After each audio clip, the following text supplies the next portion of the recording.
Muy buenas tardes, les damos la bienvenida a este evento virtual que hemos denominado Denunciamos la corrupción, reportajes de investigación sobre presunta corrupción en Baja California. El día de hoy les damos la más cordial bienvenida desde Vigilancia Ciudadana a este evento que lo estamos llevando a cabo en el marco de la Semana de Gobierno Abierto, el Open Government Week, que es promovida por el Open Government Partnership, la Alianza por el Gobierno Abierto, en la que ciudadanas y ciudadanos de todo el mundo realizan eventos abiertos para pensar en soluciones a las problemáticas de transparencia, rendición de cuentas y corrupción que afectan a los gobiernos democráticos. En este caso estamos saludándoles desde Baja California y buscamos presentarles dos reportajes que si bien ya tienen algo de tiempo de haberse publicado, siguen siendo actuales, siguen teniendo afectaciones a la ciudadanía y qué mejor manera de conocer un poco más acerca de los reportajes y qué podemos hacer desde cada una de nuestras trincheras, sino que de la voz de las y los reporteros que llevaron a cabo las investigaciones. Les estaré presentando a las personas que nos están acompañando el día de hoy. Perdón. Y damos a la siguiente. El desarrollo de la dinámica del día de hoy inicia con una breve bienvenida. Vamos a presentar los hallazgos de dos reportajes y vamos a llevar a cabo un diálogo con todas las y los reporteros periodistas que fueron parte de estos reportajes de investigación. Vamos a tener un momento para preguntas y respuestas, así es que les pedimos que vayan preparando, vayan anotando sus preguntas, sus comentarios, para que llegado el momento podamos atenderlos. El día de hoy estaremos hablando acerca, hemos seleccionado estos dos reportajes en el marco de esta semana de Gobierno Abierto, pero también en el marco de una convocatoria que lanza Iniciativa Sinaloa desde el Border Hub de Periodismo de la Frontera Norte. Son dos reportajes que se llevaron a cabo aquí en Baja California, sin embargo, no son los únicos reportajes que se han llevado a cabo. Estos se desarrollan desde el Border Hub, del Border Center for Journalists and Bloggers, y pues los hemos seleccionado porque tienen algunos puntos que coinciden. Uno es una afectación directa a la ciudadanía al no verse proveído el insumo que el gobierno del estado contrata en este caso, que existen una serie de procedimientos administrativos internos que todavía no están concluidos y no conocemos, la ciudadanía no conoce cuál es el estatus de eso, y que bueno, tienen un aspecto también importante de reserva de información. A lo largo del proceso que llevan a cabo para llevar a cabo este reportaje de investigación, la autoridad toma la decisión de reservar información, y pues esto tiene afectaciones también a la ciudadanía porque entonces no podemos acceder a la información pública como es nuestro derecho, no hay una rendición de cuentas de parte del gobierno y pues bueno, los servicios no se entregan de manera directa, no se entregan de manera completa, no se entregan como fueron contratados. Entonces, vamos a dar inicio en primer momento con el reportaje denominado Malgasta Gobierno de Baja California más de 90 millones de pesos en lavamanos portátiles contra COVID-19. Este es un reportaje que fue realizado por Benjamín Pacheco López. Adelante. Siguiente, Filmina, por favor. Benjamín Pacheco cuenta con 2 décadas como reportero en diferentes medios de comunicación, con experiencia en fotoperiodismo en los últimos 10 años y distintos géneros periodísticos. Obtuvo mención honorífica en el concurso de periodismo de Baja California 2022, organizado por el San Diego Union Tribune y la Universidad de California, por la investigación que vamos a escuchar de su voz. Actualmente forma parte del periódico El Vigía en el municipio de Ensenada. Entonces, sin más, voy a cederle el uso de la voz a Benjamín Pacheco, quien nos acompaña el día de hoy. Hola, muy buenas tardes, ¿cómo están? ¿Se escucha bien? ¿Sí? ¿Bien? ¿Se escucha? Bien, gracias. Gracias. Bueno, ante todo, gracias por la invitación, un gusto en saludarlos. Un saludo a Lorena, que también fue quien me invitó primero a Yo pertenezco al periódico El Vigía en Ensenada, mandamos saludos de acá, y ella me invitó a estos cursos del Hub, y eso es lo que llevó a la larga a la investigación, gracias con esta guía que tuvo con mi mentora, que es Roxana Romero. Entonces, bueno, ¿qué les vamos a contar? Una historia de que se registró el año pasado. De hecho, estaba ahorita revisando porque uno hace memoria, ¿no? Revisando las publicaciones. Se publicó en el Border el 16 de noviembre, ya en el periódico El Vigía el 17 de noviembre. ¿Cómo nace esto? Como el contexto es pandemia, una nota de una colega aquí del periódico, Carla Padilla, ella recibió una denuncia ciudadana. Ella, de que había muchos lavamanos portátiles en un predio que nadie sabía para qué escuelas eran, ni quién los estaba haciendo, o sea, no había nada de información, que estaban ahí arrumbados, ¿no? Y esto llevó a esta curiosidad, pues, por saber, bueno, quién los hizo, porque empecé a visitar unas escuelas y lo que notaba era que muchas, que le preguntabas a los profesores y eran las preguntas más sencillas, bueno, ¿esto quién se los mandó? Que no sabían, que simplemente se los habían llevado, que después iban a regresar, que les habían dejado la promesa de que los iban a instalar, porque no había al drenaje, simplemente esa era la cuestión, que iban a regresar estas personas y se los iban a instalar al drenaje, que por mientras que ahí los tuvieran. Entonces, por los maestros, los que estaban en ese tiempo, pues nomás lo recibieron, muchos no sabían qué hacer con ellos, algunos incluso pagaron su propia instalación, otros los embodegaron o los metieron, y esto fue el año pasado. A la fecha que luego ando en escuela, sigo viendo que muchos todavía los tienen ahí guardados, y en este término de los hallazgos, sí es bien importante mencionar, eran a nivel estatal más de 6,000 equipos, la cifra que manejaba en ese momento, porque fue durante el periodo de Jaime Bonilla Valdés, decían que habían sido instalados al 100%, un reporte oficial que ellos manejaron y pues, que estaban en las escuelas, ¿no? Y que están a disposición de los niños para el regreso presencial a clases. Pero ya en la realidad, el magisterio no sabía, y sí le estuve preguntando a muchos maestros, incluso a personas dentro del sindicato, y no tenían problemas con la instalación, ni les interesaba, nadie les dijo nada, eso era lo grave. Entonces, eso hace que nosotros solicitemos por vía de transparencia, por la plataforma, los contratos para saber, bueno, al menos quiénes habían hecho, porque una idea sencilla era pensar, bueno, a lo mejor lo hicieron aquí en Ensenada y era nada más para Ensenada, pero no, resulta que muchos proveedores estaban en la ciudad de Tijuana y ahí se desglosaba la cantidad de cada quien lo que le había tocado, ¿no? Incluso nos llamó la atención que a pesar de que cada proveedor tenía que hacer el mismo equipo porque daban una serie de especificaciones en cuanto a medidas, materiales, no les pagaron igual ni siquiera a ellos. Y lo que nos dieron fue información completa, porque incluso nos dijeron que un proveedor había hecho 1,000, pero ni siquiera sabían quién y dónde estaban. Y parte importante de la investigación es que se solicitó, esta es una pregunta clave, que nos compartieran evidencia con fotografía o video de que todo había sido instalado, de que todo estaba de acuerdo a las cláusulas de los contratos. Y a partir de esa pregunta fue cuando llegó, eso fue por ahí de mayo, de hecho va a cumplir como un año esa respuesta, el 27 de mayo, llegó la respuesta de que toda la información había sido reservada. Entonces, lo que nos dimos cuenta es que a medio reportaje ni siquiera todavía estaba publicado y nosotros estamos pidiendo información y ya la autoridad había decidido reservar la información y daban una serie de explicaciones legales que podía ser un promedio de 3 o 8 años, pero que habían decidido que fuera 5 en lo que sean las investigaciones pertinentes, ¿no? Entonces ya lo que también empezamos a verificar es de que, bueno, estas empresas, ¿dónde están? Y eso es lo que nos llevó el viaje a Tijuana. Y también tuvimos apoyo porque había un proveedor que era de la ciudad de Mexicali, está Dianet Pérez, y es la que nos ayudó con la dirección de allá.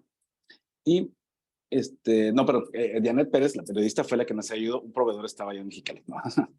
Y nos mandó fotografías, pues estaba el local abandonado, lleno de cajas, que es lo que nos muestra en el reportaje, y en la ciudad de Tijuana nada más uno de los proveedores tenía una lona al frente, y se les pidió entrevista y todo, pero pues nunca han querido dar una declaración. Y los otros ya se habían cambiado de dirección y unos ya se habían, ¿qué más? Unos se cambiaron de dirección y otros estaban así en un perfil así muy discreto en un edificio ahí, ahí en la zona de Río y ahí también aceptaron que esa era la dirección de la empresa, pero tampoco quisieron dar la entrevista. y otros estaban en una zona de tolerancia y en Tijuana. Entonces hay un vecino que es un contador, como aparece en el video de la investigación, dice que mira, yo aquí tengo más de 40 años y nunca ha habido nada, ninguna empresa, no hemos visto nada, pero sin embargo esa es la dirección que dieron para efectos de los contratos. Y también otras cosas que nos llaman la atención es de que la autoridad, que sería la Secretaría de Educación y sus órganos, no tomó en cuenta, digamos, las características específicas de cada municipio.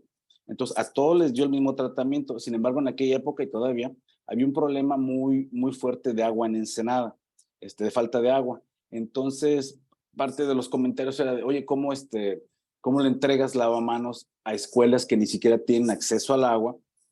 Y además les generas un gasto, porque ese era el mucho temor de los maestros, de que, bueno, sí los voy a operar porque ya me los traes, pero que tengo que además pagar para que los conecten, y tener el acceso al agua. Entonces, eso era lo que fuimos ahí descubriendo, pues. No hubo una capacitación, no hubo nada, así una información, todo era de boca en boca, nunca les llegó un oficio, según nos explicaron.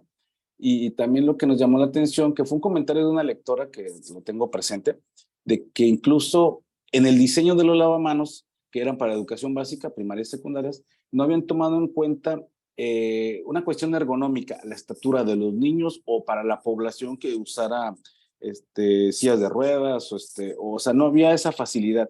Simplemente tomaron diseño y asumiendo que todos los niños iban a alcanzar y que en todas las escuelas iba a haber agua. Y en eso se gastaron 93 millones de pesos.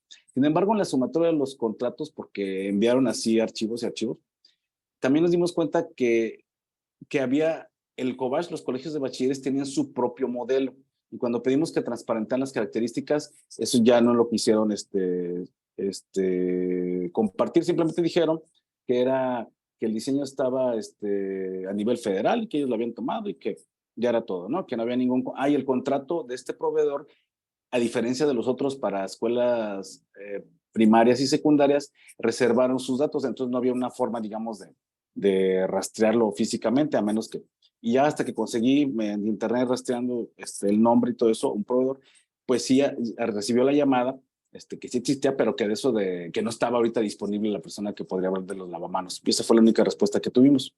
Entonces nos encontramos con este escenario de que la autoridad estatal en ese tiempo presumía, porque estaba en un informe, de que estaban instalados al 100% y de que todas las escuelas estaban en operación, cuando en realidad eran otro. Y también nos llamó la atención que en sus reportes nos mandaron un archivo de Excel donde nos ponían que toda la cantidad de escuelas en las que supuestamente habían sido instaladas, pero al mismo tiempo nos enviaban mezclados, hay una lista en las que no habían sido instaladas, entonces tuvimos que ir uno por uno y resultó que más del 54% de ese reporte eran de equipos que tampoco habían llegado a las escuelas.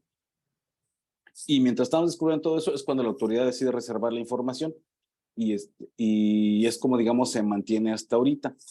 Y esto que, aunque fue en la administración de Jaime Bonilla, todavía alcanzó a la gobernadora actual, Marina del Pilar. ¿Por qué? Porque los Kovach lo que hicieron, que eso lo comprobamos, agarraron el modelo de lavamanos que les había llegado, le quitaron estas coberturas de Coroplast, bueno, material, y le pusieron lonas que ya decía con el lema actual de la administración, que es con el corazón por delante. Así nos dimos cuenta que ya lo estaban empezando a apropiarse, a tomar como ellos. Cuando preguntamos, pues que también por transparencia rechazaron que no había habido ningún gasto, pero bueno, finalmente hubo un gasto en las lonas, ¿no? Pero eso ya no lo quisieron compartir. Y se le preguntó a la gobernadora al día siguiente, porque coincide que ella tiene gira acá en Ensenada, dijo que lo iba a investigar y que si había algún funcionario responsable, que pues también iba a ser castigado, ¿no? Digo, lo que uno espera luego como reportero, este tipo de declaraciones, ¿no? Pero a la fecha ya no han vuelto a tocar el tema y en las escuelas no se ve que les den un uso. Entonces, en estos recorridos que luego por otras coberturas paso por los planteles, ves que ya se empiezan a oxidar más, que están, las patas ya están rotas, que están todos llenos de telarañas y finalmente como cada uno era un costo de 12,000 a 13,000 pesos, si bien recuerdo, es dinero que se gastó, alguien se benefició y que finalmente no está siendo utilizado en las escuelas, ¿no? A quien supuestamente debería de ayudar en esta cuestión de la pandemia. Y eso, digamos, es lo que, a grandes rasgos, es lo que es el reportaje. Muchísimas gracias, Benjamín. Estamos compartiendo en chats el enlace directo al reportaje. Los reportajes de investigación, y pues suelen ser así del Border Hub, pero en general los reportajes de investigación pues son largos, ¿no? A veces estamos acostumbrados a leer una nota y bueno, o sea, aventárnoslas, no sé, en 5 minutos. En el caso específico del reportaje de Benjamín Pacheco y el que vamos a escuchar a continuación son reportajes largos, pero también tienen esta otra modalidad donde se acompañan, en el caso de lavamanos, de un video. Entonces, sí les recomendamos a quienes nos están siguiendo en este momento o en posterior, revisar los materiales que están. A veces a lo mejor no nos alcanza el tiempo para ver toda la información que está, pero es importante porque no es nada más bueno, que los lavamanos estén en desuso, es que los lavamanos no fueron instalados, es que las contrataciones fueron por adjudicaciones directas, que también podemos platicar más adelante de eso, es que justo no fueron instalados correctamente, se colocaron, pero no están conectados con suministro de agua. Es una serie de cosas que vamos viendo que se acumulan. Entonces, pues a lo que vamos es dónde está la rendición de cuentas de parte de las autoridades para decirnos pues cuál fue la lógica de llevar a cabo esta inversión. Y vamos a seguir platicando contigo, Benjamín. Vamos a dar paso al siguiente reportaje, que lleva de nombre Baja California C5I, simulación, opacidad y negocio. Ese reportaje se llevó a cabo desde el Seminario Z y fue una colaboración entre Lorena Lamas, Rosario Mozo, Eduardo Villalugo y Ernesto Eslava. Y me voy a permitir presentarles a estas personas para que les ubiquemos muy bien, que seguro ya hemos leído mucho también de parte de ellas y de ellos. Eduardo Villa es periodista desde el 2011 en diversos medios de comunicación locales, nacionales e internacionales.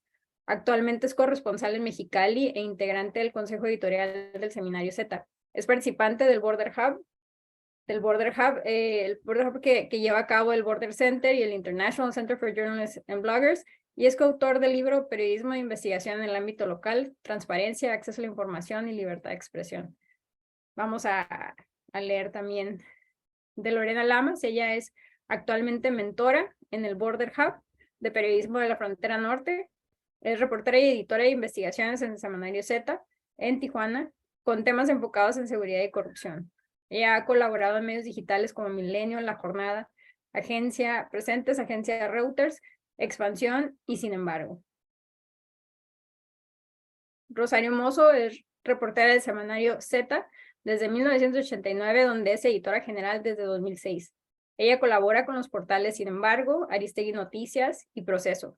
Ha sido ponente en foros de la Sociedad Interamericana de Prensa, la Conferencia Latinoamericana de Periodismo en Panamá, la Fundación García Márquez para el Nuevo Periodismo Iberoamericano, Artículo 19, entre otros. Y Ernesto Eslava. Él es reportero y productor del podcast Libre como el Viento del Semanario Z desde 2020 y corresponsal de W Radio México desde 2018. Ha participado en el Border Hub y es profesor de la Universidad Autónoma de Baja California. Cuenta con una maestría en gestión y políticas públicas, en Ibero, Ciudad de México, Tijuana, y diplomado de periodismo de investigación por la Escuela de Periodismo Carlos Septién García en Ciudad de México. Les damos la más cordial bienvenida a este espacio virtual y le voy a ceder el uso de la voz a Eduardo Villa para que nos platique de este reportaje. Gracias. Daniela, muchas gracias. Buenas tardes a todos. Qué bueno que estén aquí, pues siempre listos para las preguntas. El reportaje C5I, Simulación de Opacidad en Negocios, que nos tomó aproximadamente un año, en gran medida o en una buena parte a raíz del tema de la pandemia, porque el proyecto contemplaba realizar varios viajes en el país. Obviamente por las cuestiones de las restricciones generadas por la COVID-19, esto resultó imposible. Sin embargo, aún así se logró hacer un trabajo bastante bien elaborado, con compañeros, colaboradores que nos apoyaron en otras entidades del país. Pero ¿qué representa? El C5I, este proyecto que desde la administración de Enrique Peña Nieto comenzó a cobrar mucha fuerza. Una empresa que simplemente vendía alarmas vecinales en el año 1900,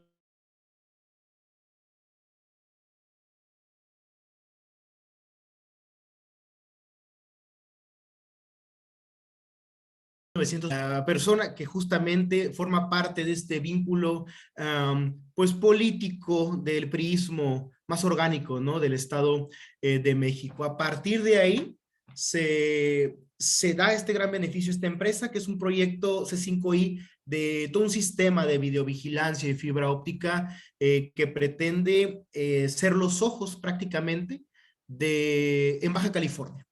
Pero no solo fue en Baja California. Este proyecto fue instalado en el Estado de México, en Ciudad de México, fue instalado en Coahuila, en Guanajuato, en muchas entidades del país, muchas, o por lo menos las más grandes del país, las entidades terminaron apropiándose o recibiendo este proyecto.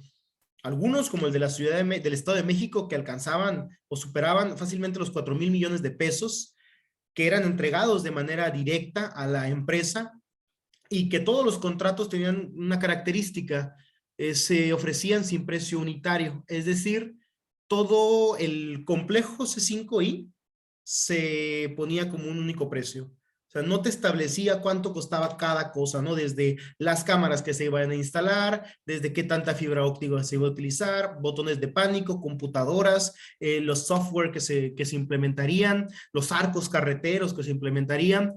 Y hay que entender, hay que recordar que principalmente desde la administración de Felipe Calderón hasta este momento la seguridad es el principal problema que tenemos, ¿no? Y no hemos podido realmente combatirlo. Entonces, los gobiernos y las empresas buscaron beneficiarse de esta gran crisis que es la seguridad, y observamos algo que es muy similar a lo que le decía Benjamín en su trabajo, que si bien no lo dice de manera textual, sí lo da a entender muy claramente, ¿no?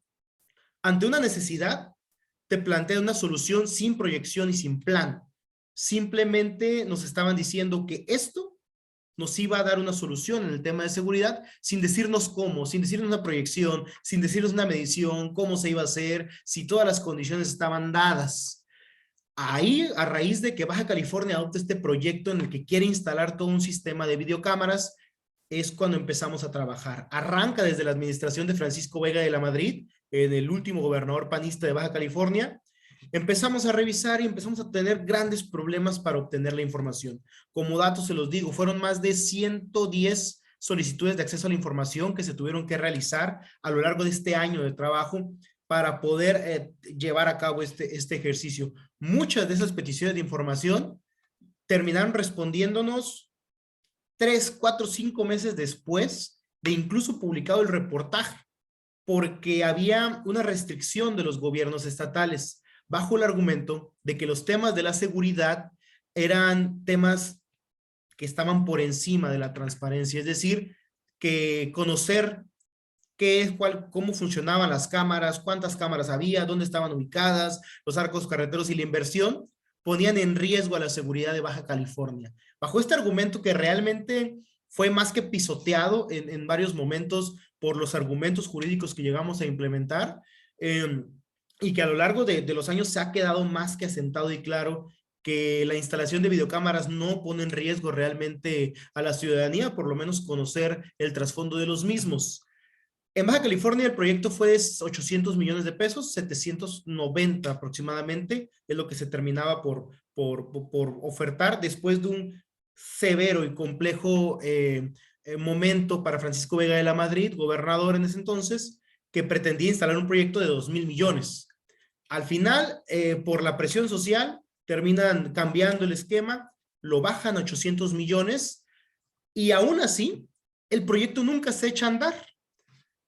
Se compromete el gobierno del estado mediante un esquema bastante tramposo a pagarle de manera mensual cierta cantidad de dinero y al final, cuando concluye su administración, no lo hace y tampoco se impide el proyecto.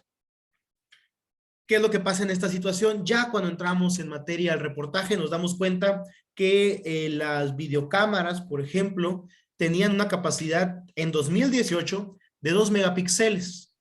Pudimos hacer el análisis y la revisión. Hay que recordarlo, 2 megapíxeles era algo que tenían o que presumían los teléfonos iPhone en el año 2006, 2007, ¿no? O sea, realmente era algo cuya capacidad era sobrepasada prácticamente por cualquier teléfono inteligente de esa época. Las cámaras o los arcos carreteros pudimos determinar que el mismo problema que teníamos en Baja California lo tuvo Guanajuato y lo tuvo el Estado de México. Arcos carreteros que cuando un vehículo con reporte de robo pasaba, no lo detectaba si tenía un poco de tierra o de lodo la placa, o si pasaba por acotamiento en lugar de pasar por el propio arco como tal. Y aparte la ineficiencia del sistema que no informaba de manera inmediata a las autoridades, sino que tardaba a veces hasta un día o 2 días para avisarles que había pasado un vehículo con reporte de robo. Imagínese usted cuando le das 48 horas a un vehículo robado para poder llegar a donde se le dé su gana, evidentemente pues ya va a estar desmantelado o ya van a haber cometido el hecho delictivo, ya la persecución del criminal obviamente ya termina quedando sin efecto, ¿no? Empezamos a investigar más a la empresa, empezamos a darnos cuenta que había patrones, los mismos errores y las mismas fallas se cometían o se suscitaban en Guanajuato, en el Estado de México, en Baja California, en Oaxaca, en Coahuila, en Sonora, en prácticamente todos los estados. Y aún así, los estados y las empresas seguían, los estados seguían recibiendo y apropiándose de los proyectos. Cuando analizamos un poco más, encontramos que esta empresa llamada Seguritech Privada tenía una serie de filiales como Comunicación Segura, como otras más, eran alrededor de 6, 7, en las cuales ellos mismos competían por los proyectos.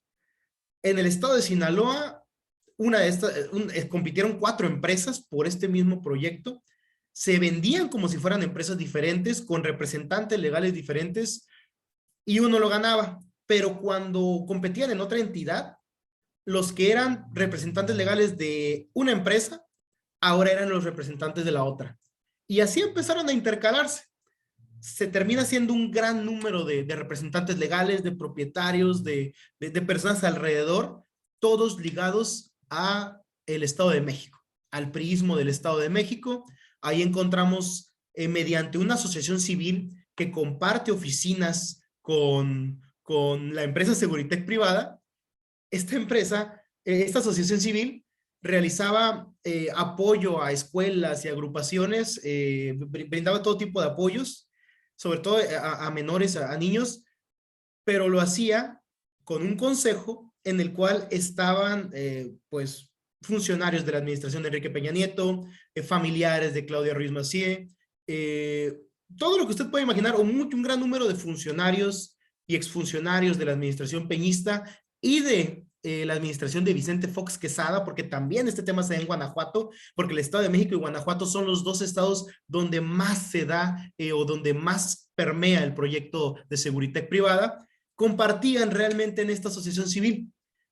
Esta empresa, asociación civil, tenía como presidente a quien también, además, era el representante o tenía un nexo muy importante con el Teletón. El Teletón de Televisa, una empresa de Televisa, la cual siempre se le relacionó con el presidente Enrique Peña Nieto en este proyecto para llevarlo a la presidencia. Entonces, conforme más avanzábamos, más encontrábamos nexos, más encontrábamos ligas y terminamos encontrando no solo que había sobreprecio en los proyectos, porque identificamos que realmente las cámaras, los arcos carreteros y todo esto estaba por encima del precio de mercado, sino que además la empresa, no directamente, pero sí en sus alrededores, estaba plagada de relaciones políticas con el priismo del Estado de México y de Guanajuato. Y hay que recordar que Enrique Peña Nieto fue una persona muy cercana, o por lo menos políticamente hablando, se le acercó Vicente Fox Quesada en su elección de 2012, al grado de que hizo a un lado el panismo y se fue a proteger y a respaldar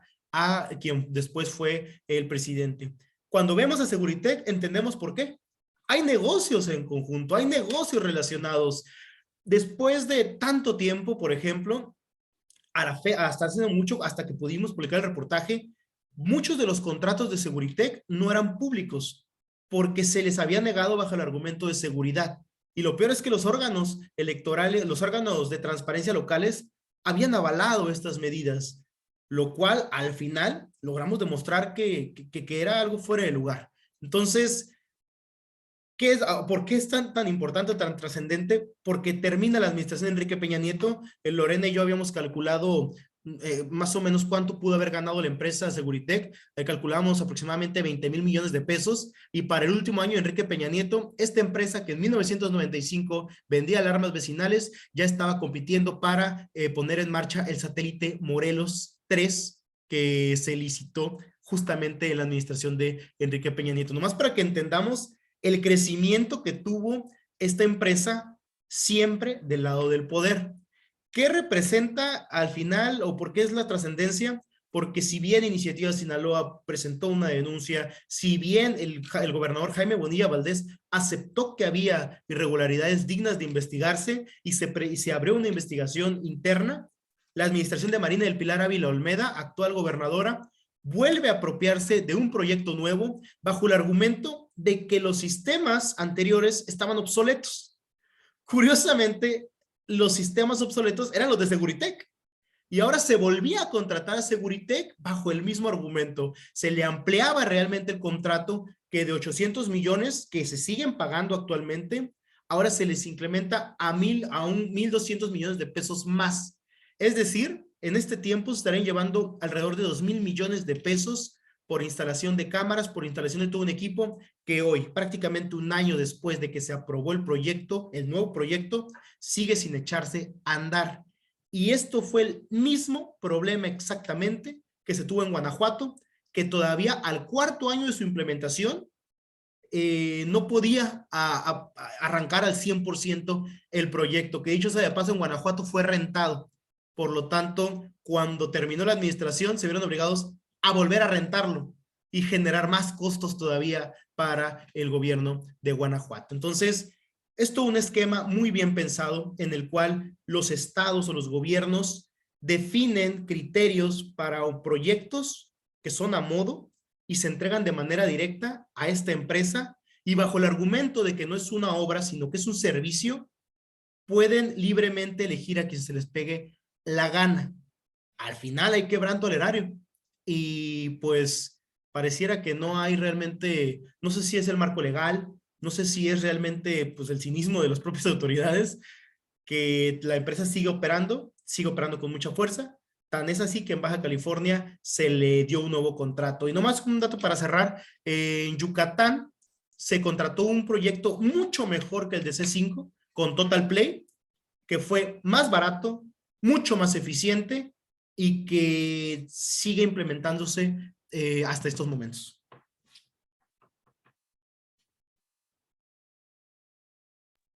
Así como para tomarnos unos minutos para respirar profundamente. Porque creo que también una cosa es leer los reportajes, ver los videos, escuchar el podcast, pero a la vez es tanta la información y a veces es como que increíble que estemos en este momento y con eso, ¿no? O sea, con tantos ojos, con nuestro derecho de acceso a la información ahí utilizado y todo, y que aún así estemos donde estamos, ¿no? De hecho, perdón, Sí, para terminar, la empresa Seguritech, que les digo, tiene un nuevo contrato en Baja California. Pedimos nuevamente el contrato en estos meses, hace unos meses, hace 7 meses lo pedimos. Nos volvieron a responder lo mismo, que el contrato es restringido porque pone en riesgo la seguridad de Baja California. Cuando ya lo ganamos en alguna ocasión esto, cuando ya está más que sobrepasado y determinado que es falso. Y aún así siguen manteniéndolo y aparte reservas de 5 años, como lo comentaba el propio Benjamín. Y bueno, entre los objetivos para de llevar a cabo este diálogo, sí está sí es justo esto de que visibilicemos, por una parte, el trabajo que han realizado y por otra, que nos toque fibras, ¿no? Que nos haga sentir que realmente pues veamos el grado de daño de afectaciones que tenemos. Son dos reportajes que son muy distintos. Uno es para tostes, que se llevan a las escuelas para que las y los niños puedan lavarse las manos en un contexto de pandemia. Y otro tiene que ver con cámaras de seguridad.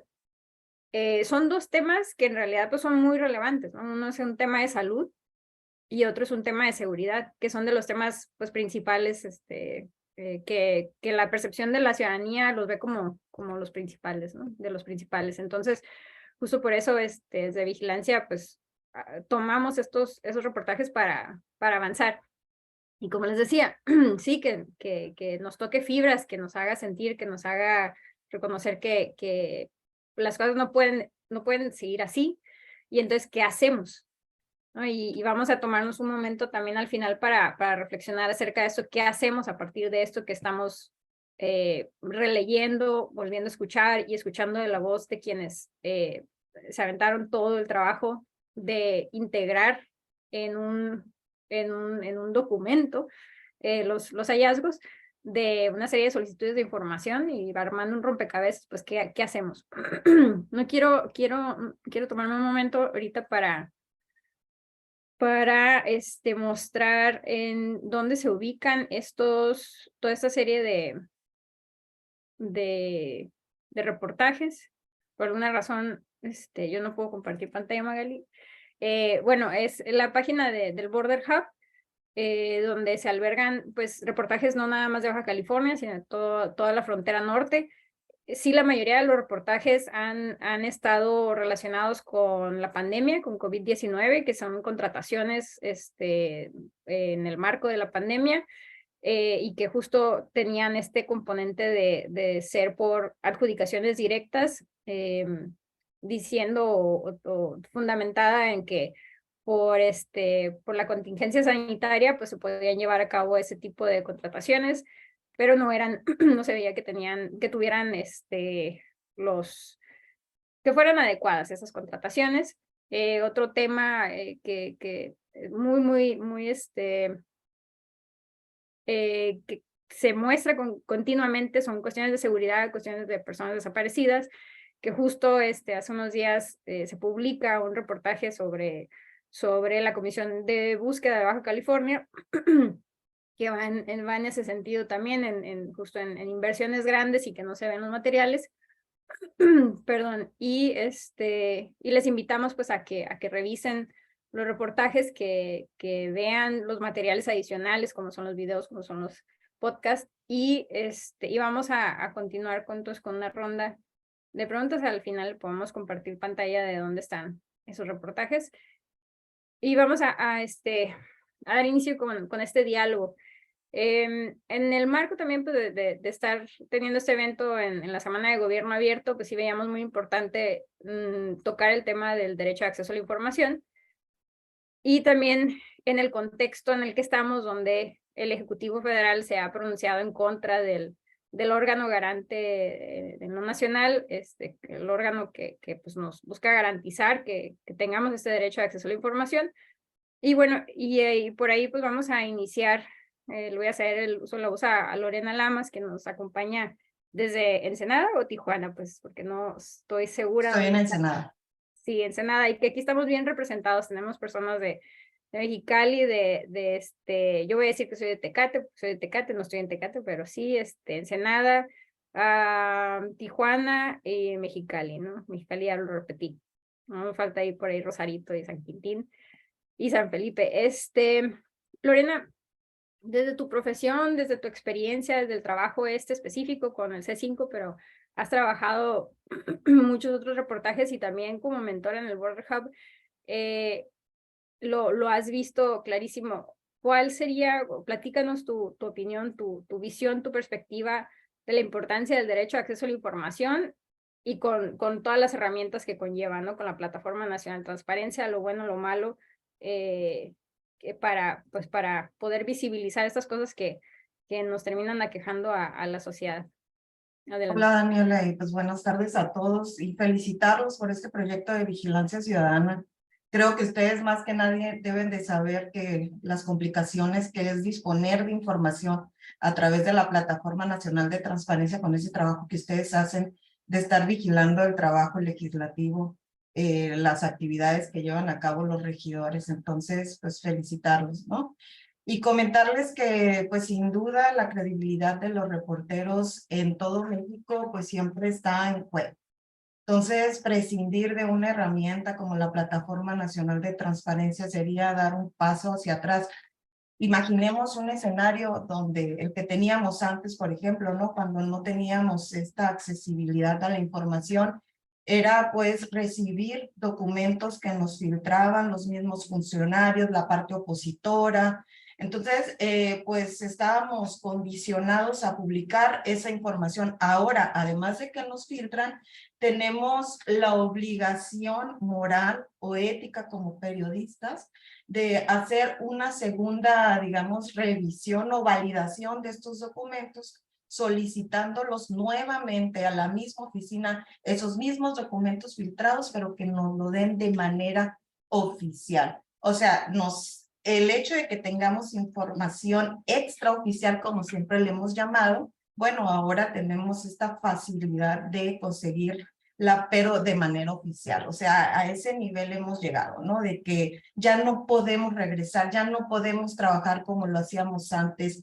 Es inimaginable también estar expensas de la disponibilidad del funcionario hacia nosotros o de irnos a sentar a su escritorio a que nos digan simple y sencillamente lo que ellos quieren que nosotros publiquemos. No podemos hacer eso.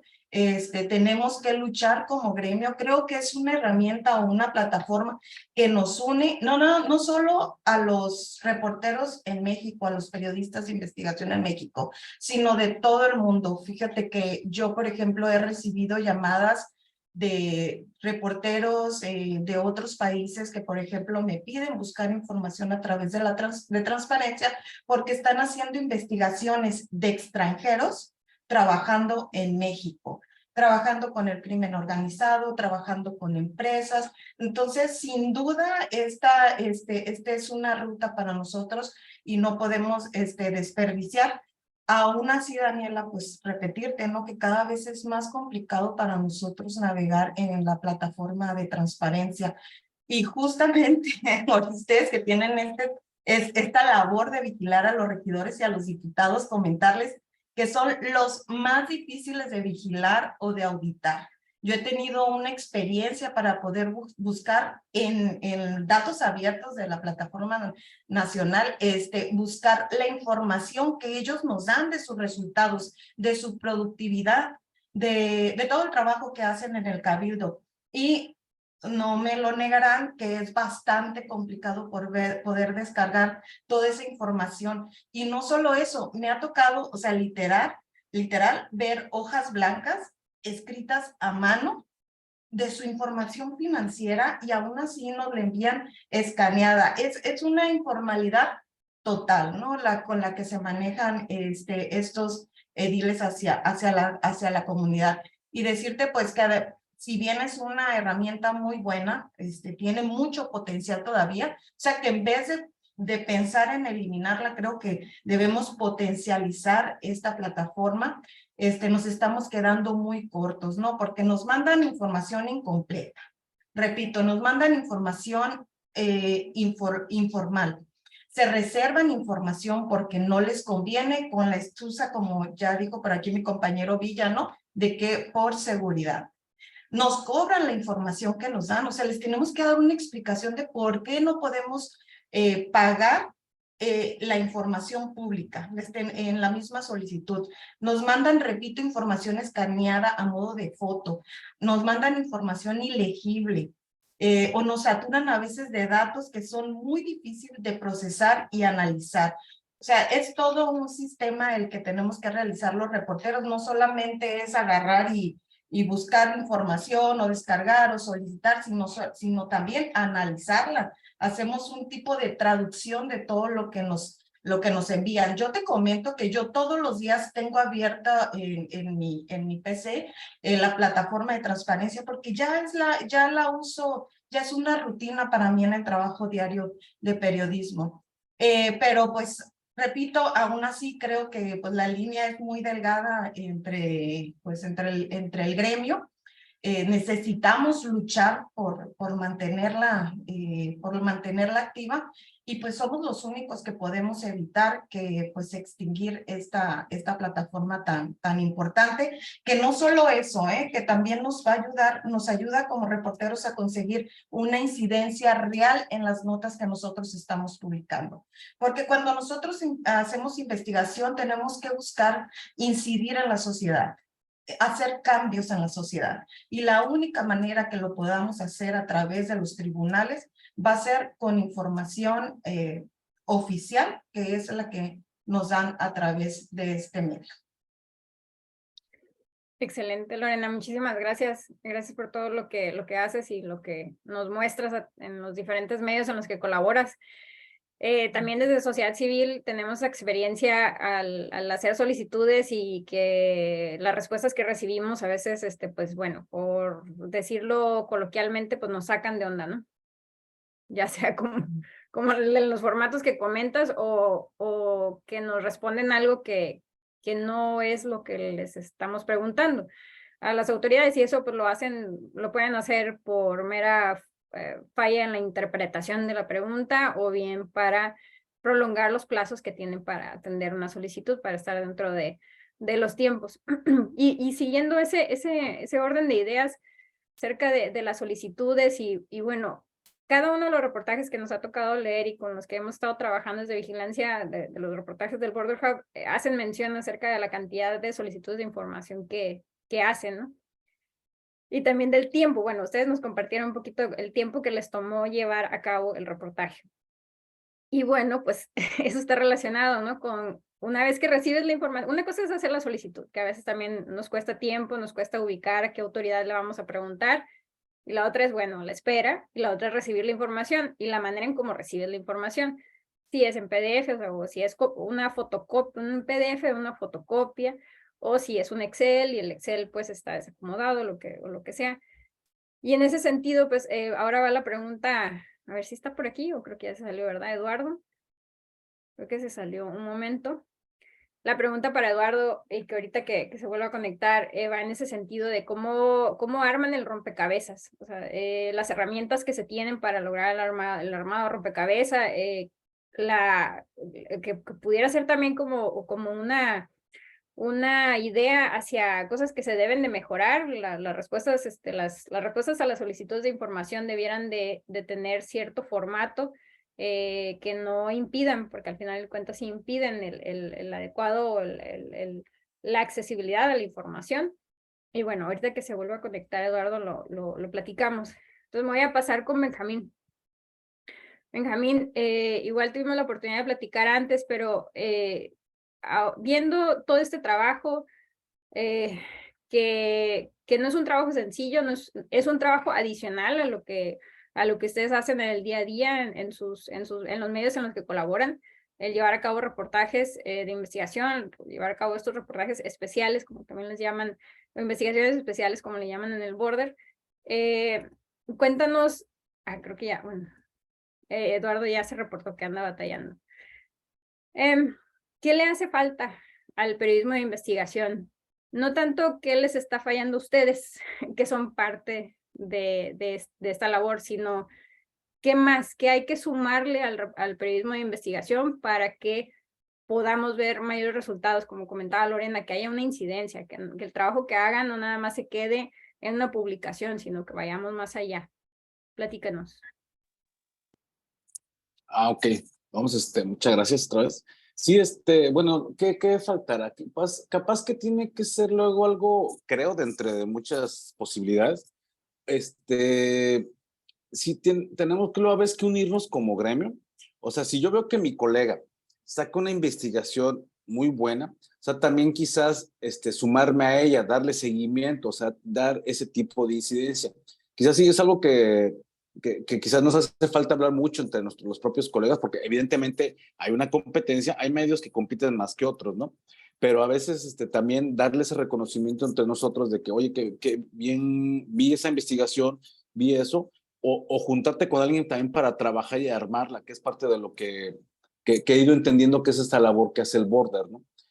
Y eso es lo que ayuda independientemente del tiempo que se necesita, alguien que pida las solicitudes, que se interpreten, que se busque un experto, capaz que sumarnos ahí más entre nosotros para primero reconocer el trabajo del otro, de que hizo una investigación, que le costó trabajo, y también impulsar a que existan respuestas mediante el seguimiento, porque es otra forma de hacer presión. O sea, que alguien saque un tema y cómo los demás se suman. Evidentemente hay temas en los cuales vamos a ir en colectividad, ¿no? Pero a veces sí, en esos esfuerzos individuales de los colegas, también podría ayudar reconocerlo, darle, al menos acá en el Vigía sí lo hacemos.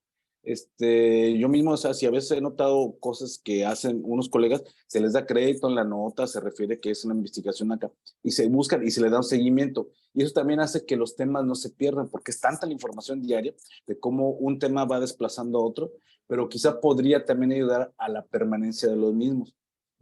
Pero bueno, es una de las ideas, ¿no? Independientemente de que también lo que comentaba Lorena, de hecho, me llamó la atención. Hace poco, bueno, ayer, recibí precisamente una respuesta de una solicitud.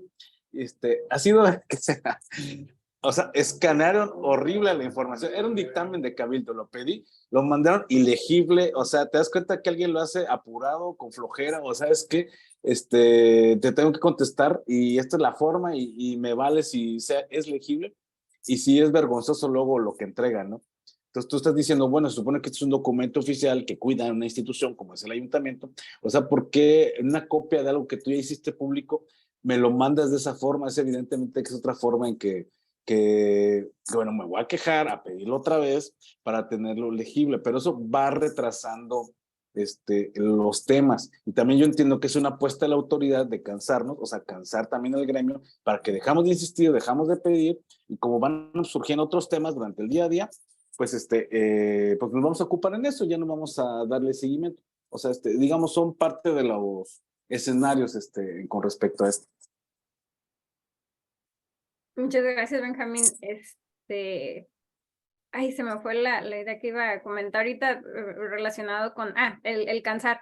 Las autoridades luego, garantes en lo municipal, en las unidades de transparencia o las direcciones de transparencia, luego nos suelen decir que la mayor cantidad de solicitudes de información la reciben de parte de la oposición o de periodistas, pero lo dicen como que si fuera algo malo, ¿no? Y nos hacen de repente decir, ay, sí, pues estos periodistas, pues que nada más quieren sacar la nota, pues que quieren sacar notas. ¿Por qué? Porque nos buscan informar. Y justo también con la participación de Lorena, lo que pensaba, lo que reflexionaba era acerca de cómo era el acercamiento antes de que existiera la Plataforma Nacional de Transparencia, o bien las otras plataformas que antes estaba la de gobierno del estado, los municipales de repente tenían, y aparte estaba la nacional, ¿no? Pero cómo era ese acercamiento con la autoridad, donde se les tenía que solicitar una audiencia y a ver si te atendían, ¿no?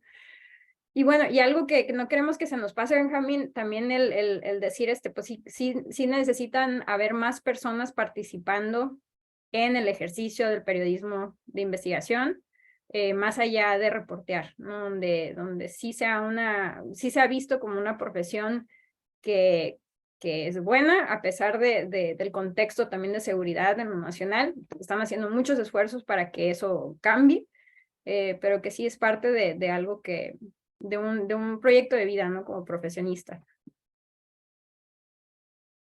Voy a aprovechar acá. Si quieres comentar algo más, Benjamín. Ok, bueno, ya nada más por último, sí, también concuerdo con los colegas, con Lorena. O sea, sí, es que sí sería regresar, y no, yo no creo que nada más sea un paso, van a ser 3, 4 o 5 pasos, porque hace 15 años así era, o sea, eran esas filtraciones, pero evidentemente te las llevaban con un interés. Esos documentos que luego andabas pidiendo y te los negaban, de repente alguien llega y te los da así, como si nada. O sea, no se puede volver a eso, pues, o sea, siempre se presta mucha cuestión de corrupción, o sea, o que te hagan parte de una maquinaria que tú no sabes. Dices, bueno, yo hago mi nota, ¿no? Pero esa maquinaria está hecha pues para afectar a alguien, ¿no? Independientemente de la información por sí misma, que es lo que debería interesar. ¿Qué es lo que estamos nosotros revisando todos los días? ¿Cómo administran nuestras autoridades una ciudad, un estado, un país, ¿no? Y eso va a ser mediante sus acciones, que van y las presentan con fanfarrias, pero que en el fondo nunca te quieren decir cómo es que logran todo eso, ¿no? Los gastos que hacen, los costos que tienen, si ellos mismos respetan la ley, por eso no ando pidiendo por eso es importante estar siempre pidiendo estas solicitudes, porque es lo que realmente nos va a ayudar a entender cómo es que hicieron las cosas, no nada más porque ellos se asuman como buenas personas o el bien de la sociedad, sino a ver cuál fue tu proceso en el cual cuidaste recursos o no afectaste a terceros para supuestamente darnos este beneficio, sea lo que sea. Entonces, si lo quitan, pues sí es irnos pues casi casi al oscurantismo, ¿no? Digamos, en una reflexión personal. Pues. Sí, muchas gracias, Benjamín. Sí, y esa parte de la rendición de cuentas, pues ahorita la plataforma, el mecanismo de acceder a la información a través de solicitudes es una forma que tenemos para asegurar hasta cierto grado que exista una rendición de cuentas de parte de la autoridad, aunque no es una rendición de cuentas completa porque nosotros tenemos que armar estos rompecabezas y hasta hacer la suma, ¿no? A ver si de todos estos contratos que me estás dando, realmente suman los 93 millones de pesos que dices que invertiste para los lavamanos y pues no, faltan unos millones, entonces ¿dónde está ese dinero? O en qué lo estás gastando o qué estás considerando. Y justo comentábamos ahorita de este rompecabezas que debemos de armar para llegar con la información hacia un reportaje, una investigación especial. Eduardo, ya si andas por acá y a ver si te funciona bien, sé que andas batallando con la red, pero para que nos cuentes sobre esta labor de armar los rompecabezas, como tu parte también colaboración en el reportaje o bien en otros reportajes que hayas realizado, ¿cómo la ves? O sea, ¿crees que debiera de ser así de complicado el armar rompecabezas? Con la información a partir de respuestas de solicitudes de información y qué herramientas utilizas, ahí cómo vamos en ese sentido en derecho a acceso a la información. Siempre hay un actoroso por parte de la autoridad, con lo comentaba Benjamín, en el hecho de que te borran la información, que te la dan mal y todo esto. Siempre hay una intención dolosa y coincido, ¿no? Si volvemos a la época en la que se filtraban los documentos, simplemente son actos dolosos o focalizados en el que la autoridad o cierta autoridad mantiene un control realmente sobre lo que ocurre en la opinión pública. Ya vemos que los gobiernos están tratando o se dieron cuenta del valor real que tiene transparencia.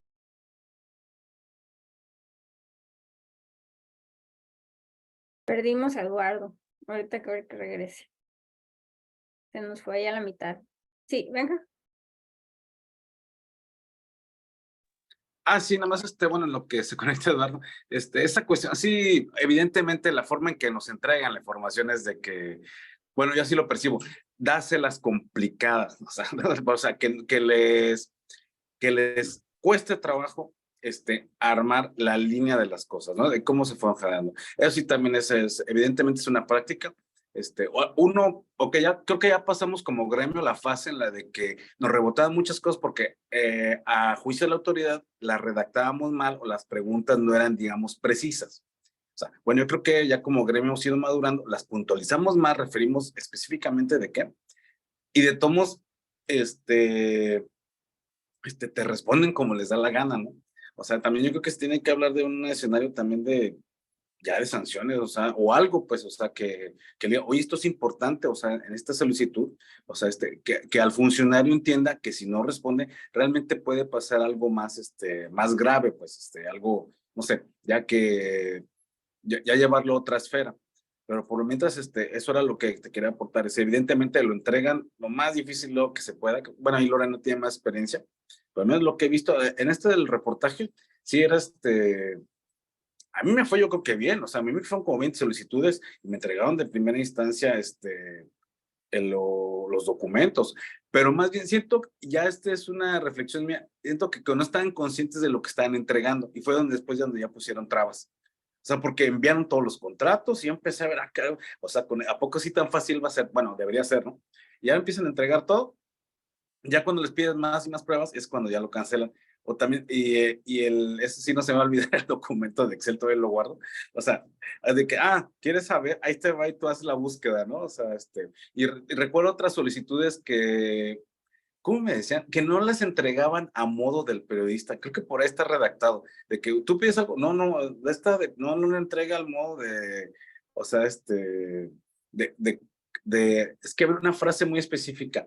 Así, que no lo entregan al modo que tú lo querías saber. O sea, como que búscale si quieres, que no respondían preguntas a modo, o algo así. Y era una cuestión de desgloses, o sea, oye, desglósame esto. No, o sea, como que te mandaban todo el general y tú tenías que hacerte cargo. O sea, pero siempre iban a estar cuidando, evidentemente, la redacción de nuestras preguntas. Pero bueno, hasta ahí. Gracias, Lorena. ¿Querías comentar algo? ¿Yo? Sí, ¿no? Pues sí, o sea, es que me llamó mucho la atención las respuestas que me ha tocado que me digan que tienen mucho trabajo, ¿no? Que si les puedo dar más tiempo porque están saturados de trabajo. Entonces, digo, en fin, tienen muy buenas excusas. Y digo, y estamos tomando también desde vigilancia esto que nos comentan también para ver hacia dónde vamos trazando ciertas acciones, ¿no? Le voy a ceder el uso de la voz ahora a Ernesto Eslava, también del Semanario Z. Ernesto, tuviste una participación ahí muy importante, también yo creo que muy extenuante en el reportaje de C5. Ahí, a ver, chécate el audio. Y en el que, pues ahora sí que desarrollaste esta información en diferentes medios, para diferentes medios, ¿no? Con el video, con el podcast. ¿Cuál sería la importancia de acercar toda esta información en las más plataformas posibles? Antes teníamos el periódico impreso, ¿no? Y pues la radio. Ahora tenemos la posibilidad de expandirnos más, que gobierno debiera de ser quien hace eso, ¿no? Rinde cuentas, debiera de rendir cuentas por todas partes, pero lo que hace es de que ya se va a TikTok y nos da unos TikToks donde no nos da información real, ¿verdad? Pero desde el trabajo que ustedes hacen, ¿cómo es el expandirse, pues, o el utilizar todas las plataformas para acercar la información a la ciudadanía? Adelante, Ernesto, y bienvenido. Sí, ¿qué tal? Buen día. ¿Me escuchan por ahí? Sí. ¿Te escuchas bien? Pues mira, sí es importante de entrada el tema. Yo entro a esta investigación ya avanzado el trabajo de solicitudes de información y lo que comentó mi compañero, tanto Eduardo como Lorena. Y aquí fue el tema de organizar y de planear porque se buscó que hubiera un video y que el guión se construyera para que fuera muy ágil, para que se entendiera el contexto, para que se dimensionara el problema. De hecho, hicimos ahí unos comparativos, por ejemplo, de la calidad de las cámaras.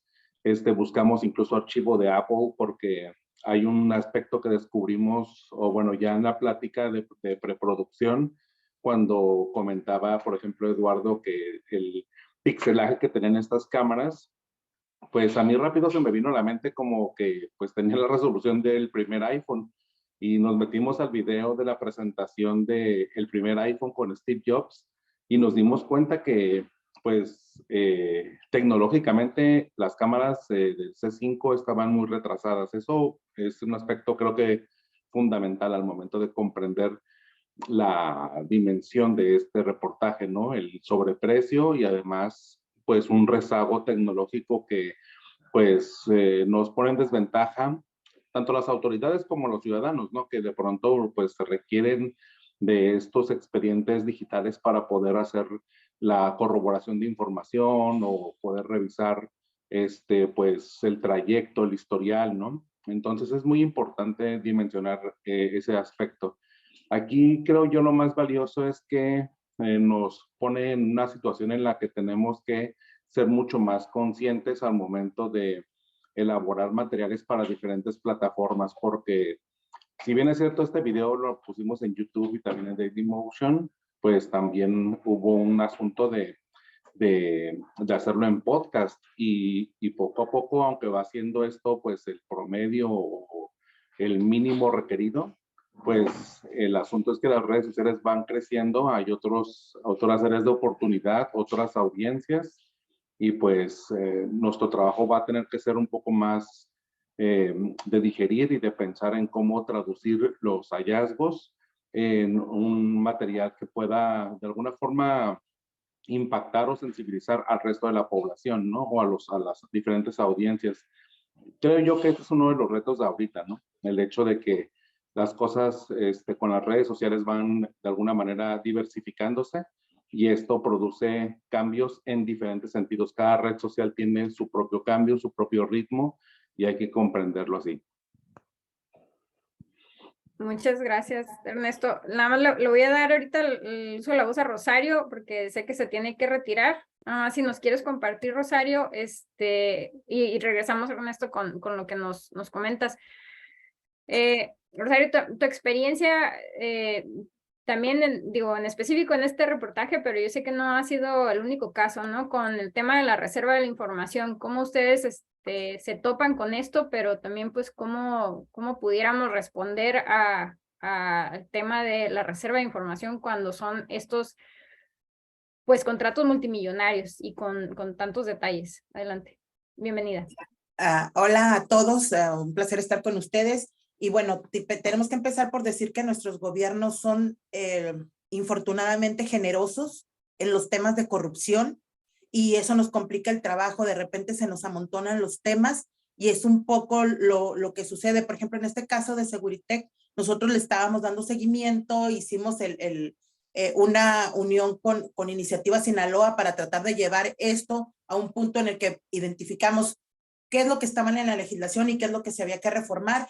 Ahí nos quedamos atorados y desafortunadamente tuvimos 2 reuniones, se hicieron algunas situaciones en cuanto a la solicitud de información, pero no se llegó a una propuesta de reforma de ley. Y aprovechando este espacio, la gobernadora actual, Marina del Pilar Ávila Olmeda, hizo lo mismo. O sea, lo que mencionó hace un rato Villalugo es agregó avanzó con los contratos estos leoninos con Seguritech. Para empezar, fue una situación muy curiosa porque previo a su elección se le preguntó y dijo que iban a revisar ese tema. El gobernador anterior lo había bloqueado, de los 700, casi 800 millones, nada más le habían dado alrededor de 200 millones y se bloqueó porque hubo denuncias de parte del Congreso, denuncias de parte del Consejo Ciudadano de Seguridad Pública, ante la FGR, un amparo ante el juzgado cuarto, y todos, o sea, a todo le dieron largas, para después de 3, 4 años decir que no había materia, ¿no?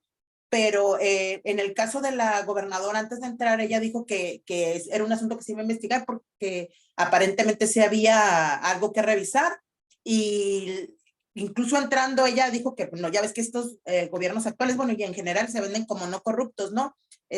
Marina dijo, incluso utilizó el lenguaje coloquial, y te cito, no, ni madres, aquí no hay nada de eso, dijo ella unos días antes de tomar posesión. Pero ya nosotros nos dimos cuenta en el caso de Seguritech, le estuvimos haciendo preguntas permanentes del tema porque lo estábamos revisando, y nos dimos cuenta en mayo que le estaban dando continuidad al proyecto, el proyecto que ni siquiera habían revisado si sí o si no, simplemente le estaban dando continuidad y lo estaban creciendo. O sea, de los 700 millones que se quedó chiquito, se fueron a 1,174 millones, le ampliaron el contrato a estas personas. Nosotros hablamos de nuevo personalmente con la gobernadora y le dijimos, oye, pues, ¿qué onda? Le digo, a ver, y no nada más eso, el Congreso aprobó este proyecto sin tener información. Son horas, o sea, un año después, mayo pasado de este año, que no tenemos información de las características del sistema, de las 400 cámaras que dijeron que iban a poner, o del resto de sistemas que iban a implementar. Son horas que no sabemos. Los diputados, cuando aprobaron, tampoco tenían conocimiento, y del mantenimiento hubo un diputado que se reservó el derecho a votar a favor, diciendo que el 25% del presupuesto no se explicaba en qué o cómo se iba a gastar. Entonces no tenemos información de este contrato tampoco. El anterior contrato batallamos mucho para conseguirlo, también estaba reservado. Entonces aquí lo único que hicieron fue ampliar. Entonces estamos viendo que a falta de una reforma, a falta bueno, no, ni siquiera falta de denuncias, porque se denunció a través de Z, con colaboración de Iniciativa Sinaloa, hubo denuncias del Consejo Ciudadano, y de hecho, el que es ahorita secretario general de gobierno, Catalino Zavala, él como diputado denunció que estaba mal los precios y la calidad del producto que estaba en estos contratos de Seguritech, y no les importó, siguieron adelante. Entonces, aquí, ¿qué es lo que pasa? De repente nosotros, como decía al principio, se nos viene la carga de trabajo porque hay muchos más temas de corrupción y nos vamos metiendo en uno, nos vamos metiendo en otro y nos perdemos. En el caso de Seguritech, cuando nos dimos cuenta de lo que estaba pasando de la ampliación del crédito, Villalugo, te puede comentar al rato también, él en nombre de Z solicitó información y solicitó más datos y le pidió información al Instituto de Transparencia para ver si se iba a bloquear o no, o se iba a desbloquear esta reserva de información. ¿Y a qué voy? Que cuando nosotros hablamos en mayo del año pasado, cuando se aprueba el Congreso con la gobernadora, ella nos dijo, no, todo está muy bien, te sale más barato y todo es la perfección andando. Y le pedimos, dije, ok, pues si está tan bien, entonces no lo tienes que esconder. Entonces pásanos el contrato. Quedó en hacerlo, se lo pedimos en mayo, se lo pedimos en junio y en julio nos enteramos que había reservado la información por 5 años. Entonces, ya después de eso, pues ya no hay, fue cuando inició este trámite Villa para solicitar que desbloquearan la información. Eso fue en mayo, debieron haber contestado máximo en octubre y son horas que seguimos esperando. Entonces, vemos esto que es difícil, es cansado. ¿Cómo seguir? Bueno, seguimos metiendo documentos. Aquí yo creo que es lo que nosotros habíamos visto desde de inicio, es cambiar la reforma, hacer alguna reforma para evitar que esto suceda. Pero además, o sea, no es nada más si existe o no la ley, porque en teoría este contrato específico de Seguritech no podría estar reservado, porque ya hay una ley de transparencia que ordena, el artículo 12 dice, no podrá invocarse el carácter de reservado cuando se trate de violaciones graves a los derechos humanos o delitos de lesa humanidad. En su punto 2 dice, se trata de información relacionada con actos de corrupción de acuerdo a leyes aplicables. Y aquí hay denuncias con respecto a este contrato desde 2017. Sin embargo, no les importa, lo reservan y lo único que hacen es patear el bote y a pesar de que nosotros hemos estado solicitando información, revisando, pues seguimos en las mismas condiciones, ¿no? Aquí, bueno, yo creo que estaría pendiente, repito, el tema de a lo mejor proponer una reforma, pero también es ¿quién la va a proponer? Ahorita la mayoría está, la tiene el gobierno o el partido en el poder que está solapando estos hechos. Y no estamos hablando nada más, o sea, ahorita está Morena, pero esto empezó en el PRI, o sea, Seguritech empezó a ser solapado en el PRI, después en el PAN y ahorita con Morena. Entonces, realmente aquí es de estar ahora sí que picando piedra para ver de qué manera se pueden afinar estas situaciones para que por ley tengan que abrir por lo menos, digo, yo entiendo que, porque lo que ellos dicen es que no sepan dónde están las cámaras de seguridad. Eso es una payasada. Si tú te asomas, ves dónde están los arcos de seguridad, haces un recorrido, ves dónde están las cámaras de seguridad. No alcanzas a ver qué marca tiene la cámara de seguridad o qué calidad es la cámara de seguridad, que es lo que nosotros estamos buscando para que se justifique, porque hasta la fecha no hay ninguna antecedente que nos permita creer que la empresa nos está dando el equipo de acuerdo al costo que está pagando los ciudadanos baja californianos. Muchísimas gracias, Rosario. Sí, y a ese punto el que tocaste aquí al final es a lo que vamos, ¿no? ¿Cuánto nos está costando y realmente tenemos un beneficio? Si vemos que no tenemos el beneficio porque no están instalados propiamente o no están funcionando las cosas, los lavamanos, las cámaras de seguridad, entonces no estamos recibiendo el beneficio, ¿no? Y aún así estamos pagando. Y también, bueno, está también el hecho de saber si ya se terminaron de pagar esos contratos por los procedimientos administrativos que también estaban ahí y ahí pendientes y bueno, ¿no? Por cuestiones de tiempo y también pues porque sabemos que le andas corriendo para el cierre de edición, les agradecemos muchísimo. Sí nos falta ahí que Eduardo pueda concluir su participación. Si andas por ahí, Eduardo, y quieres comentar de una vez, o también a partir de lo que has estado escuchando, lo podrías hacer. Déjame ver si andas acá. Ya andas. Sí, claro que sí.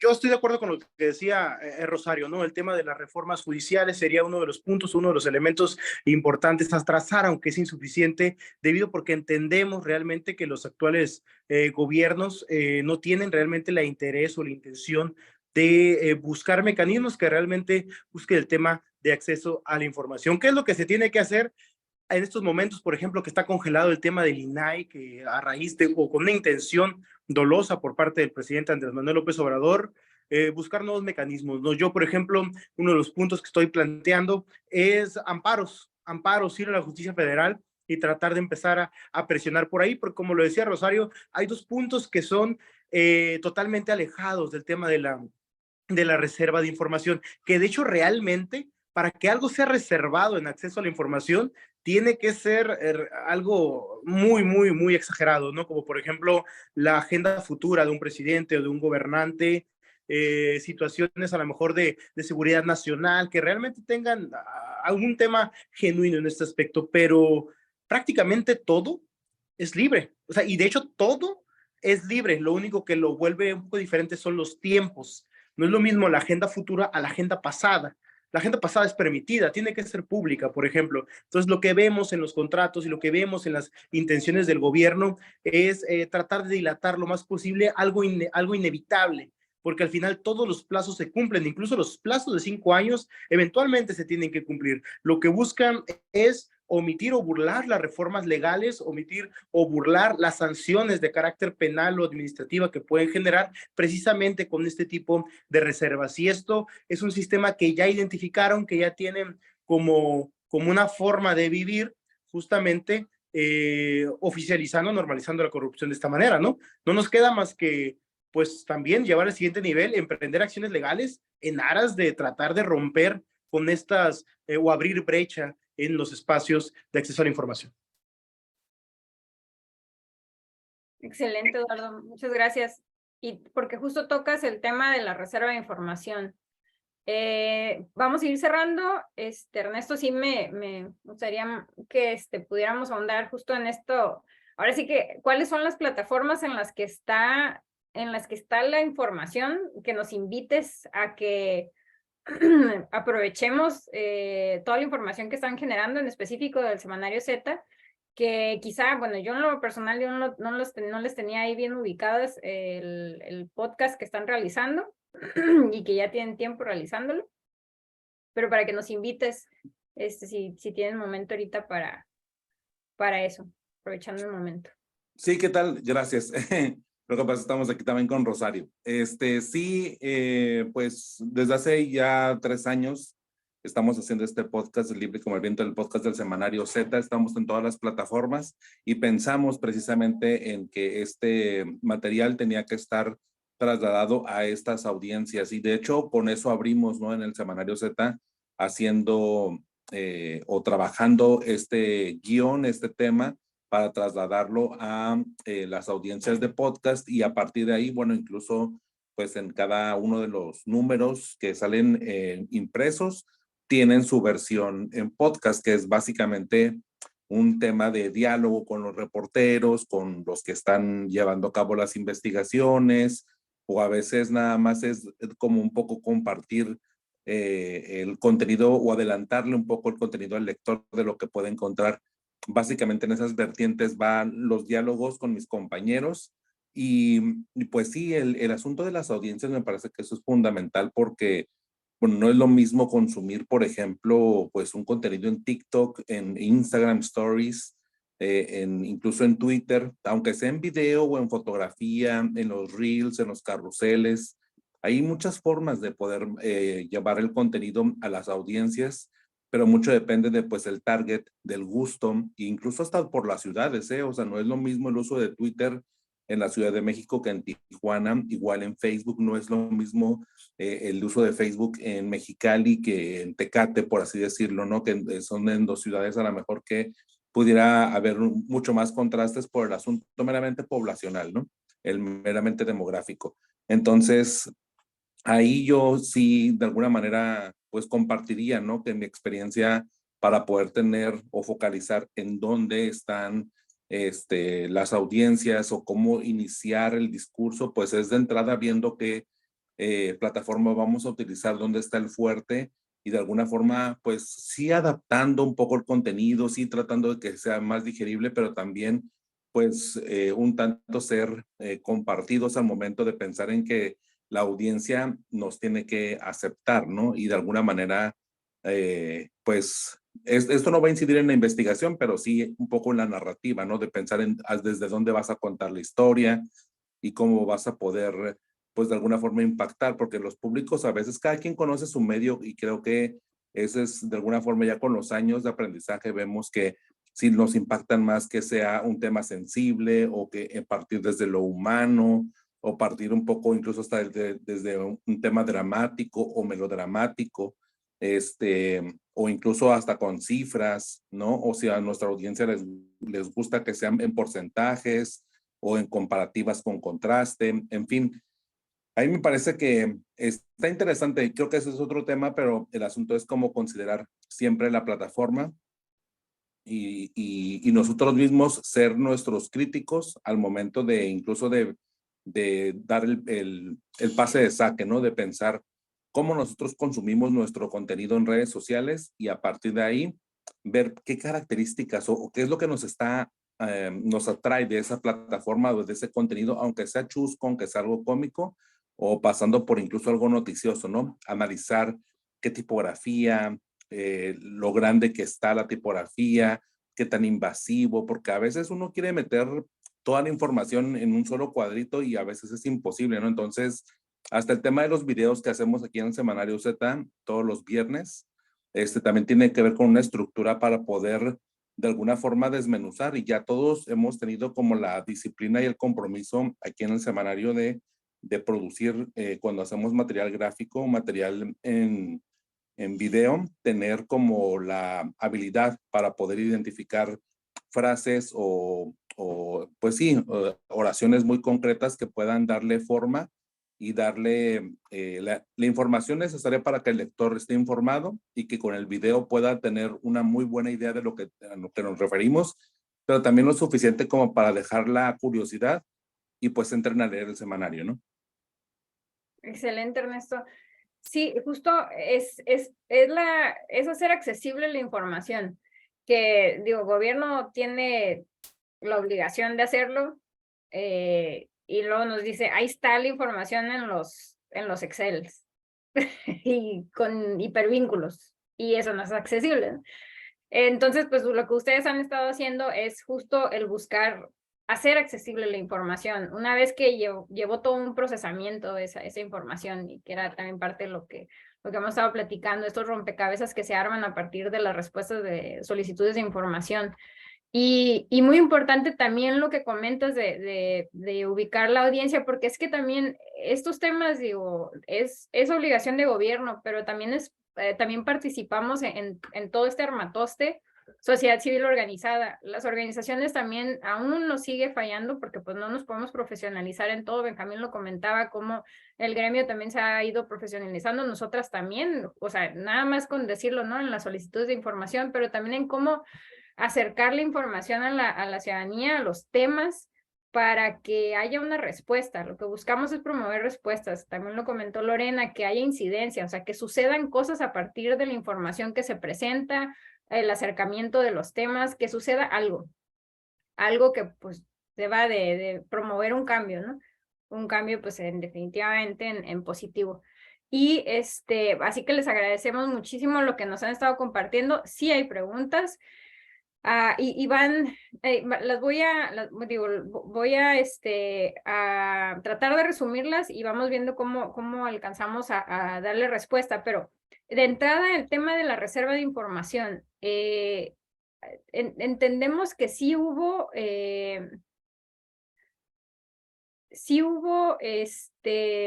recursos de revisión, o sea, Benjamín y el equipo de Z, sí hubo, o sea, cuando al momento de que se indica que hay reserva de información, ustedes interponen un recurso de revisión, o sea, ¿cuál es el proceso? O bien, ¿cuál es la respuesta de parte del Instituto de Transparencia, en este caso de Baja California, acerca de esa reserva de información? No sé si va a estar muy larga la respuesta, porque también es un tema que desde Vigilancia Ciudadana vamos a dar seguimiento, pero quizá algo que nos puedan platicar al respecto.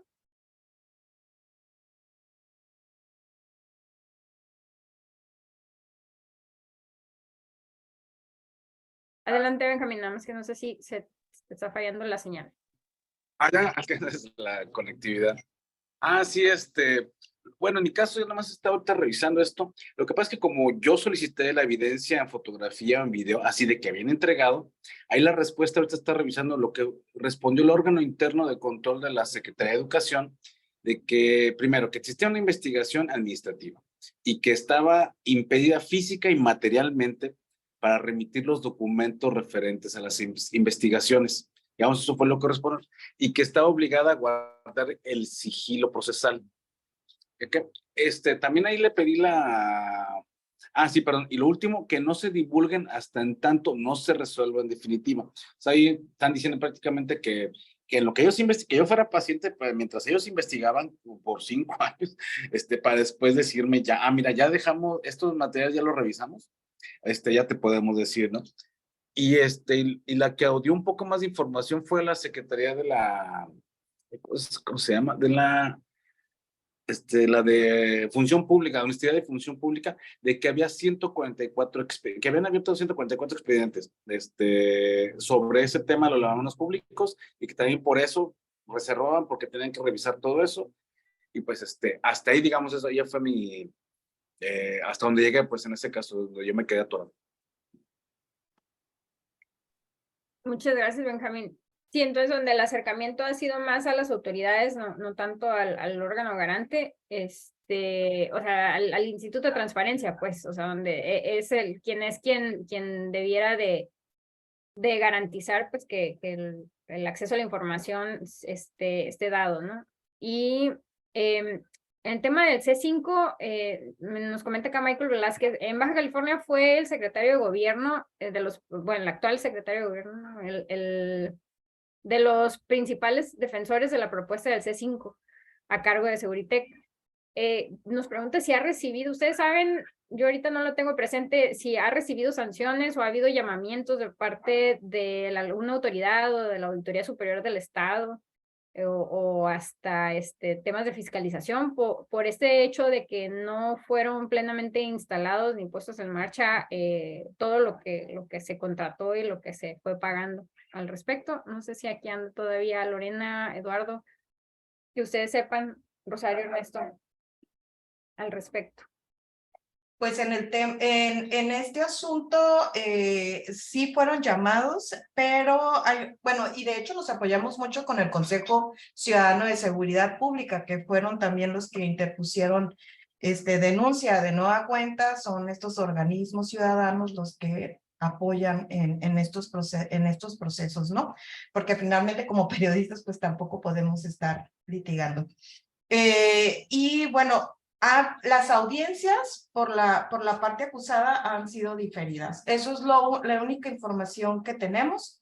El proceso pues está detenido, las audiencias se han prolongado y no hay hasta ahorita ninguna sanción derivada de estas denuncias. Muchas gracias, Lorena. California Express Anticorrupción nos comenta también, nos felicita por el evento y a los reporteros. Pregunta que ante tan evidentes actos de corrupción, pregunta si se han presentado denuncias a la Auditoría Superior del Estado, a la Secretaría de la Función Pública o a la Fiscalía General del Estado. Creo que nos han ido platicando cómo se han hecho las consultas y han sido bueno, en el caso de la Secretaría de la Función Pública, quienes han respondido, y el órgano interno de control de la Secretaría de Educación, quienes han respondido que hay procesos administrativos, ¿no? Pero, y aparte, adicional más bien, está también el trabajo desde Iniciativa Sinaloa de denuncia acerca de la reserva de información para el caso del C5. No está de más el preguntarle si se ha presentado alguna denuncia adicional a lo que se ha platicado aquí para cualquiera de los dos reportajes.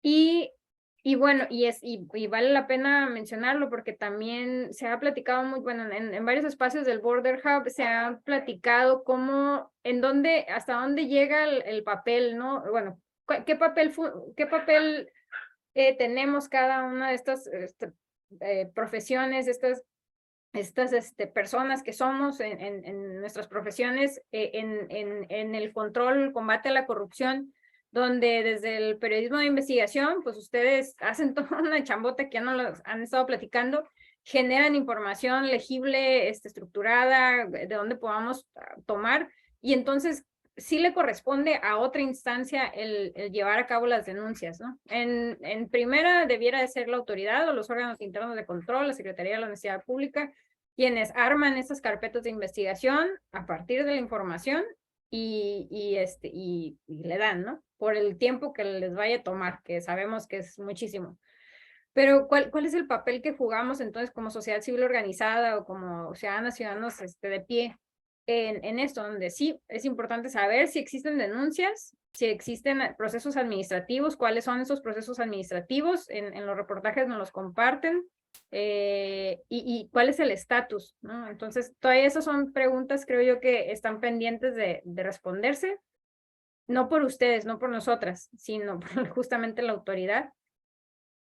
Y creo que me estaba faltando otra más, pero les agradecemos mucho Marlene León de Iniciativa Sinaloa y Carmen Garnica, que también nos acompaña aquí en la sala.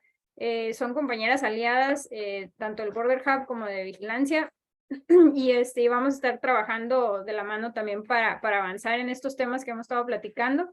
Le voy a hacer el uso de la voz a Magali para que nos vaya dando el cierre ahora sí de este diálogo tan interesante que hemos tenido. Muchas gracias.